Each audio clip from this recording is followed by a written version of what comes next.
हाय, स्वागत आहे सगळ्यांचं माझ्या व्हिडिओमध्ये. तर सकाळचे सगळे कामं आवरून घेतलेले होते. स्वयंपाक, देवपूजा वगैरे सगळं आवरलेलं होतं. फक्त भांडे, कपडे वगैरे राहिलेले होते. तर पिल्लूला पण स्कूलमधून घेऊन यायचा टाईम झालेला होता. तर म्हटलं चला आता इथे कपडे वगैरे भिजत ठेवूयात आणि तिला स्कूलमधून घेऊन येऊयात. तर मला लेट झालं होतं थोडंसं तिला घ्यायला यायला. तर पटकन घेऊन गेले तिला आणि घरी गेल्यावर तिचा युनिफॉर्म वगैरे चेंज करून घेतला आणि कपडे बाकी होते माझे धुवायचे. तर म्हटलं चला तिचा युनिफॉर्म पण वॉश करून घेऊयात लगेच.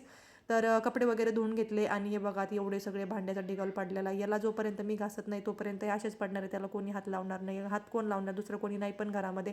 तर चला आता सगळे भांडे वगैरे आहेत नाही घासून घेऊयात. आणि मला आहे ना भांडे घासायचे एवढा कंटाळा येतो. मी जेवढे भांडे पडले ना 1-2 ग्लास किंवा काही जर पडलेले असल्या प्लेट वगैरे लगेच धुवून वगैरे घेत असते. पण आज आहे ना खूप सारे भांडे पडले होते सकाळच्या स्वयंपाकापासून आणि पिल्लूला पण लवकर घ्यायला जायचं होतं ना.